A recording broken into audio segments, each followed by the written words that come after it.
Once you have evidence from a project or a literature summation, it's critical that that information is shared with potential end users. The process of dissemination gets the information from the authors to the consumers of the evidence who will put it into practice.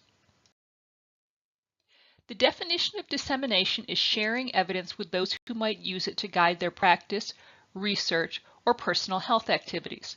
So it can apply to healthcare providers, researchers, and patients.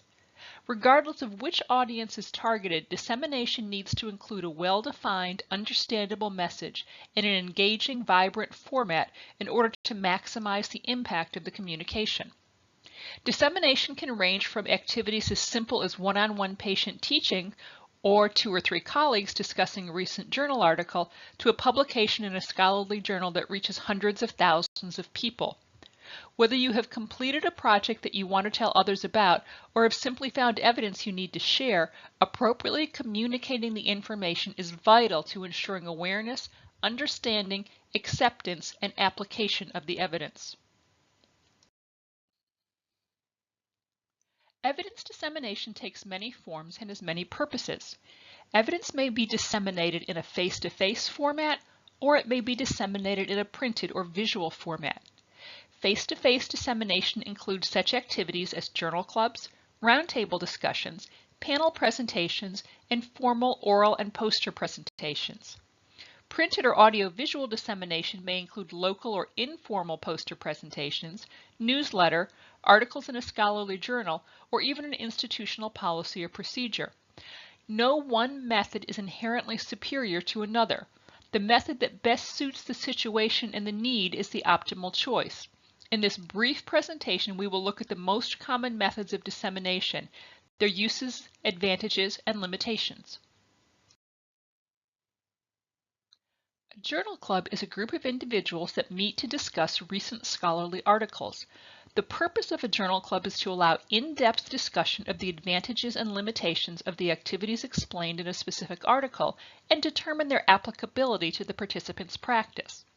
It assists in acquiring new practice knowledge, usually specific to the specialty of the participants. The advantages of a journal club is that it supports familiarity with current research results, builds skill in evaluation of the evidence, and encourages the application of evidence to practice. Some limitations of a journal club are that finding common time for members to meet can often be difficult given shift schedules and personal commitments. In addition, for a journal club to be successful, the members must read and critique the article individually prior to meeting, something that busy nurses often lack the time for. A roundtable discussion is a format with a small group of people who fit around a table, generally 8 to 12 people.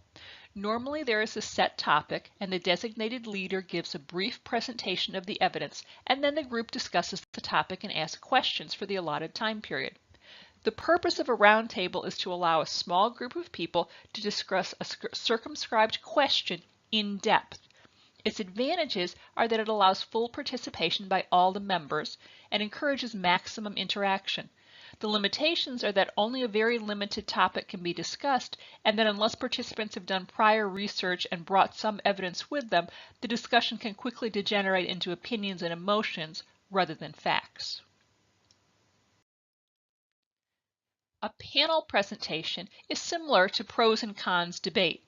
A moderator asks a small group of usually 2 to 4 experts with differing opinions to take turns addressing specific questions on a predetermined topic. This allows multiple viewpoints on a single topic to be offered in the same presentation. Its advantage is that it offers multiple viewpoints and interpretations in a single event, and there is usually time allowed at the end for the audience members to ask questions and obtain clarifications of specific points. The limitations are that audience members may be unduly swayed by presenters with excellent presentation and persuasive skills, regardless of the quality of the evidence presented. Also, formats with severe time restrictions may unduly limit the evidence presented and preclude the full discussion of all aspects of the issue. A formal presentation is an oral address, generally accompanied by slides or other visual display. Its purpose is to impart information on the evidence to a large group of people. Its advantages are that it allows the conveying of a large amount of information in a short time due to its structured format. It can reach a large number of people at the same time with consistent information. The limitations are that due to the nature of a presentation, it can be somewhat formal and stiff unless great care is taken. In addition, with larger groups, there is usually minimal opportunity for questions and audience interaction, making it a somewhat one-sided interaction. A poster presentation is displaying printed evidence on a wall-mounted board or flat surface. In a formal presentation, the author of the poster is present and actually explains the poster to viewers at a designated time. The purpose of a formal poster presentation is to present information to peers, solicit feedback, and answer viewer questions. It is advantageous in that it allows interaction with the author while disseminating preliminary research data or evidence reviews on a narrow topic but in more depth. It can convey information better for visual learners. However, it provides less information than other formats and can be expensive to produce and print. Informal posters are similar in that they are displaying printed evidence on a wall-mounted board or flat surface. However, with an informal presentation, a poster is simply set up or hung in a convenient place, and readers view it at their own leisure without seeing the author. Like a formal presentation, it disseminates preliminary research data or evidence reviews on a narrow topic, but in more depth. It also conveys information better for visual learners, but because informal posters are usually available for longer periods of time, viewers may take their time viewing them and revisit them multiple times to refresh their knowledge. Like its formal cousin, it provides less information in other formats and can be expensive to produce in print. But in addition, without the attraction of the author present to explain information and answer questions, poorly designed posters may not attract viewers. Newsletters are local documents, usually in a small bulletin format, that are published for members or employees of an organization. A newsletter may be for an entire healthcare system, for a single institution within the system, or even for a subset of an institution such as a product line or an individual unit. The purpose of a newsletter is to keep members of a group informed on recent and future events, changes, and policies of the organization. From an EBP perspective, newsletters can be very advantageous for disseminating the evidence resulting from internal projects to everyone within the institution.